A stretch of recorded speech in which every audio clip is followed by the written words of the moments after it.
Véritable success story de la radio Espace Guinée, les grandes gueules, détentrices des meilleurs scores radio en Guinée, de la meilleure émission talk show, a donné le créneau horaire du départ au bureau et du retour à la maison, récoltant depuis des années consécutives le titre d'émission la plus écoutée en Guinée, toutes catégories confondues.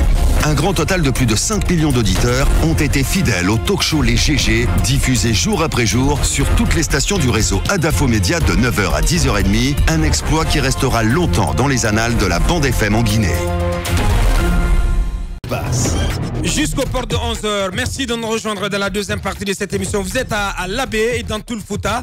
Vous nous recevez sur 99.7 à modulation de fréquence, la même fréquence utilisée dans l'Okakandé, à Bouké Centre et dans tout le Kakandé. La même fréquence également du côté de la Guinée forestière, à Zérékoré, à Beila, mais aussi à Macenta. Merci de nous rejoindre encore 45 minutes, voire carrément 50 minutes à passer encore ensemble. Électricité, je rappelais, depuis l'entame de cette émission, alors que le président Alpha Condé doit procéder ce jeudi au lancement des travaux physiques du projet d'interconnexion électrique OMVS.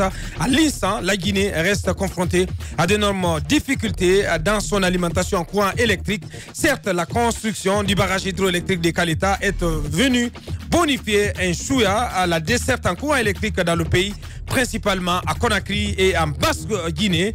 Mais il faut dire que les périodes d'étiage restent des moments de forte perturbation, en tout cas dans la fourniture du courant en Guinée. Le gouvernement obligé de recourir aux centrales d'appoint. Quel est l'état des lieux dans le secteur? Comment expliquer les difficultés DDG à améliorer ses prestations et qu'attendre de ce projet d'interconnexion? Toutes ces questions posées dans un instant à notre ministre de l'énergie et de l'électricité, M. Cheikh Talibou Silla. Vous allez l'entendre tout à l'heure dans cette émission. On reviendra aussi sur cette actualité et cette Guinée qui peine toujours à refermer le chapitre des élections communales du 4 février dernier, alors que le pays doit affronter d'importantes échéances électorales en 2019, mais aussi en 2020, et que les conditions de préparation de ces élections sont loin d'être réunies.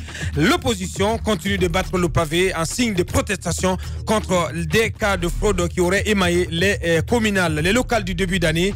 L'opposition républicaine appelle à une nouvelle marche ce jeudi à Conakry, une marche qui n'a pas reçu d'autorisation. Jusqu'où compte-t-elle aller et comment sortir de l'engrenage? Entre autres questions que nous allons nous poser dans un instant avec des acteurs qui vont intervenir dans cette émission. Un mot de culture, cet alphabet de 29 lettres plutôt, découvert dans l'Antiquité Soussou, Koré Sebeli, et c'est son nom. On en parle dans cette émission en prélude de la diffusion ce dimanche sur Espace TV, du documentaire Et si c'était ça le bonheur. Et pour comprendre donc cet alphabet, notre invité va nous rejoindre vers la fin, M. Mohamed Bentoura Bangoura. Il est chercheur sociologue. Bien, on continue. Donc, vous avez écouté Tamba. On a suivi dans la première partie M. Kaokare, mais aussi le concessionnaire. Alors, sur Kaokare, d'abord, il y a des choses que l'on apprend à connaître sur les gens, parfois tardivement, mais il faut quand même observer la simplicité de la vie qu'il a pu mener avant d'être ministre. Vous imaginez, il était directeur communal de l'éducation de Matoto, c'est quand même la commune la plus grande du pays avec beaucoup d'écoles aussi. Il a été directeur communal de l'éducation dans ce domaine-là. On sait comment ça fonctionne quand vous êtes à ce niveau. Et il habitait une maison de 2 chambres salon. Ouais. Pendant tout ce temps, exactement, une maison de 2 chambres salon et qu'il a tenue. Il disait qu'il n'avait pas voulu quitter là-bas parce qu'il savait justement que sa vie n'était pas à ce niveau et que même en étant ministre, il restait cet enseignant modeste à la vie bien simple qu'il a eue depuis toujours, une vie qu'il a d'ailleurs aimée. Alors, moi, ce qui me dérange ce matin, il dit des choses à Boubacar Diallo. Premièrement, il n'arrive plus à payer son loyer, ce qui peut être compris. Ça, on peut bien le comprendre. Mais ce qui m'écoeure, c'est que moins d'une année après avoir été éjecté du département, eh ben, M. Kaokare voit ses appels tout simplement ignorés. Il appelle, on ne décroche plus. Un ancien ministre qui veut en savoir. Et surtout que ça ne le concerne pas. Enfin, ça le concerne. Mais c'est une action qui concerne aussi le département. Il appelle pour en savoir davantage, pour tirer les choses au clair. On refuse de prendre cet appel. Alors que le ministre actuel, Maurice Sangaré, aurait dû tout mettre en œuvre pour faire la lumière sur cette situation. Ouais. Alors, malheureusement, c'est ce qui est en train de se faire. On le jette comme ça en pâture, totalement humiliant ce matin. Ouais. Ce qu'il ose nous dire, Abakar Diallo, croyez-moi, si un ministre de la République ose se mettre comme ça sur la place publique et dire « je risque d'être sorti, expulsé de ma maison », mais je vais vous dire, c'est l'extrême. Ouais.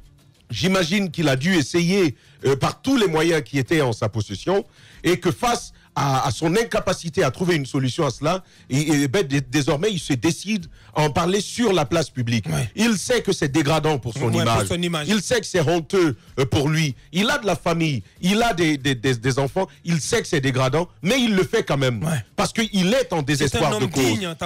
C'est de cela qu'il s'agit. Ouais. Mais je veux quand même rappeler que ce ministre Kaokare, il avait la possibilité, comme tous les autres, de voler l'argent de l'État. Vous vous rappelez le budget des examens nationaux? Après toute exécution, il a ramené dans les caisses de l'État plus de 30 milliards de francs guinéens. Ouais. Alors tout le monde a dit, ah mais lui, il est bête, lui, c'est un gros villageois. Il aurait dû en profiter comme le font tous les autres. Il prend 30 milliards et il les rend à l'État guinéen. Ouais. Ce ministre-là n'est plus à même de payer son loyer de 5 millions de francs guinéens mensuels. Imaginez ce qu'il en est. Ouais. Sur le cas, M. Cissé, il faudrait qu'il nous parle. Ouais. Il ne faudrait pas qu'il évoque leurs arguments en réunion. C'est assez farfelu tout cela. Ouais. On a besoin qu'il nous parle, qu'il nous dise ce qu'il en est. 200 millions avec le propriétaire.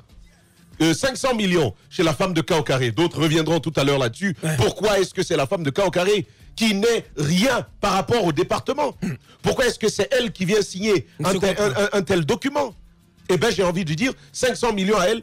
Et au fur et à mesure que l'on avance, l'argent aussi gonfle. Arrivé au ministère, on nous parle désormais de 650 millions. Ouais. Qu'en est-il, ce monsieur Cissé? Que fait-il encore là? Qu'est-ce que le ministre fait pour tirer les choses au clair? Il faudrait que les conséquences, il les tire. Ça, c'est une obligation. Il faudrait qu'il nous dise ce qu'il a fait de ces 650 millions, qui en réalité constitue aussi notre argent. C'est humiliant. L'État doit le changer. Les départements doivent le changer. On ne peut pas avoir servi comme ça et être traité de cette façon-là. C'est humiliant, c'est dégradant, c'est inhumain, et c'est je sais plus quoi dire. Vous n'avez pas les mots. Hein. Les grandes gueules. Si perdez votre la tête, je comprends votre mission. Allez-y. Je veux dire SOS, ancien ministre d'Alpha Condé, en danger. SOS, parce qu'il peut finir SDF. Il faudrait bien le comprendre. Sans domicile fixe. Oui. SOS parce qu'il finira SDF si on ne fait rien. Mais c'est dégradant.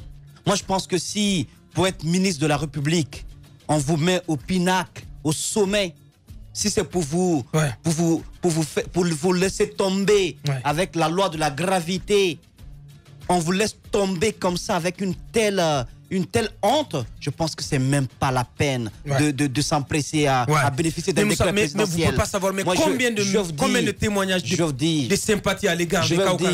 C'était pitié même. Je ne suis pas en train de dire que l'homme est 100% blanc, mais je dis que ce qui lui arrive n'est pas normal. Quand on accepte le commandement et tous les privilèges qui vont avec, ce n'est pas pour finir presque dans la servitude. Ce n'est pas pour finir presque dans la dèche. C'est pas normal. C'est aussi l'image. Il faudrait que le président comprenne que c'est aussi un point de son image. L'image de son régime, de l'État. On voit l'État, c'est pas normal.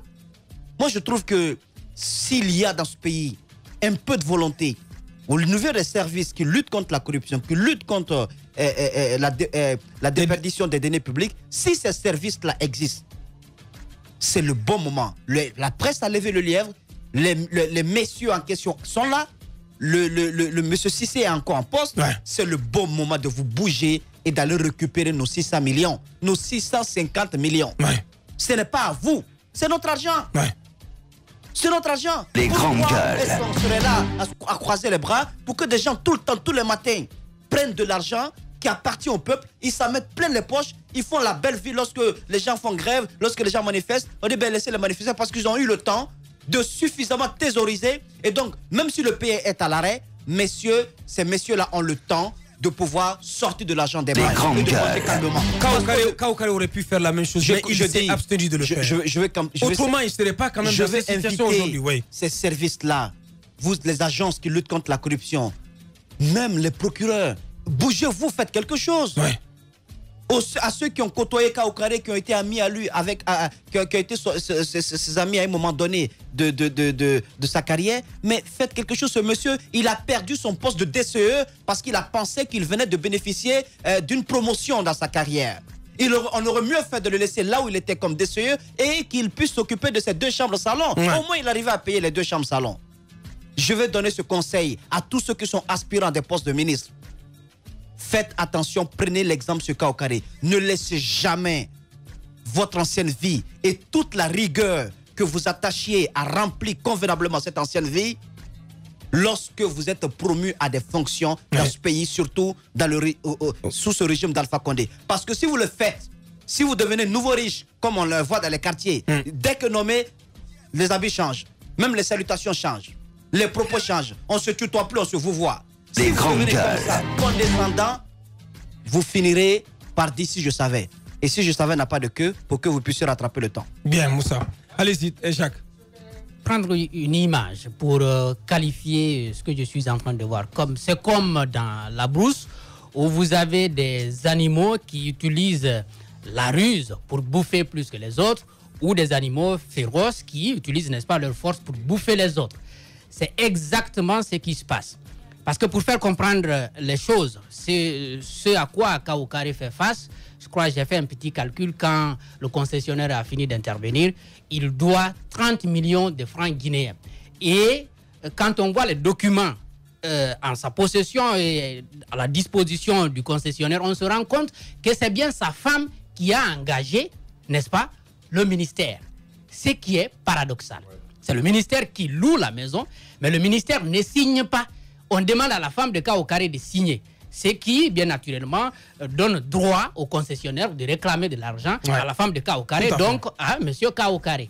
Donc c'est la ruse qu'on a utilisée pour bouffer plus que lui et, si vous voulez, la férocité pour le bouffer et le mettre dans la situation... Les grandes gueules.